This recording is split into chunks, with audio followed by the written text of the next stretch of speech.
The world was already burning. Europe had become a massive battlefield, a continent torn apart by trenches, machine guns, poison gas, and the thunder of artillery that never seemed to sleep. For almost 3 years, the United States watched from across the ocean, staying neutral, hoping the madness would burn itself out.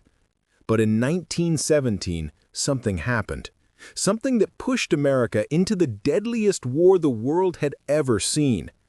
This is the story of how the United States entered the Great War, a story of bravery, fear, impossible decisions, and how a nation transformed almost overnight into a global power. By 1914, Europe was split into two monstrous alliances: the Allies, Britain, France, Russia; the Central Powers, Germany, Austria-Hungary, the Ottoman Empire. The war was supposed to last months. Instead, it froze into a nightmare. Soldiers lived like ghosts in trenches. Mud, rats, gas masks, endless artillery barrages that shattered minds. America wanted nothing to do with it. President Woodrow Wilson repeated, "America must remain neutral in fact as well as in name." But neutrality was slowly dying. In 1915, a British ocean liner, the RMS Lusitania, was sailing peacefully across the Atlantic. Among the passengers, 128 Americans. Then, a German U-boat fired a torpedo. The ship sank in just 18 minutes. America was furious, but still not ready for war. Germany promised to stop attacking civilian ships, and for a while, they did. But the ocean, like the war, had its own plans. January 1917, Britain intercepts a secret message, the Zimmermann telegram. Germany tells Mexico, "If you attack the United States, we will help you reclaim Texas, New Mexico, and Arizona."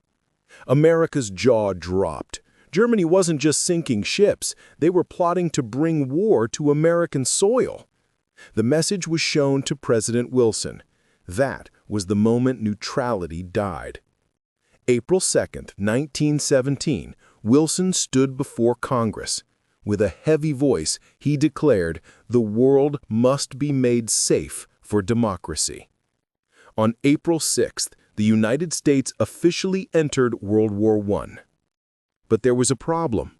America had a small army, very small compared to European giants. So the nation launched the Selective Service Act. Millions of young men lined up to register. Factories roared with new life. Women took industrial jobs by the thousands. America was awakening. Mid-1917, the first American troops, the Doughboys, landed in France. They were young, they were inexperienced, but they were full of energy, something Europe desperately needed. General John J. Pershing insisted American troops will fight as an independent army. German commanders mocked America at first, until they met the Doughboys in combat. At places like Cantigny, Belleau Wood, and Soissons, the Americans hit like a tidal wave. At Belleau Wood, Marines charged through machine gun fire shouting, "Come on, you sons of a... Do you want to live forever?" The Germans called them Teufelhunden, the devil dogs. By 1918, Germany launched a massive, desperate attack, the Spring Offensive. They hoped to win before the full U.S. Army arrived. For a moment, it worked. The Allies were pushed back, miles back. Then, America arrived, in force. Fresh troops, endless supplies, a nation's full strength crossing the Atlantic. At Château-Thierry, Americans stopped the German advance. Then they pushed back. At the Meuse-Argonne, 1.2 million American soldiers charged through forests, hills, and machine gun nests. It was the largest battle in U.S. history. Heroes arose from the chaos, like Alvin York, a humble Tennessee farmer who single-handedly captured 132 German soldiers. America had become the hammer that shattered the German war machine. By November 1918, Germany was exhausted. Food was gone, allies collapsing, their people demanding peace. On the morning of November 11, 1918, at 5 a.m., Germany signed the armistice. The guns would fall silent at 11 a.m. And when the clock struck, the world finally breathed. Soldiers emerged from trenches, some cheering, some crying, some standing in stunned silence. America had been in the war for only 19 months, but it helped end a conflict that had consumed the world. The cost was enormous. Over 116,000 Americans never returned home. But the world had changed forever.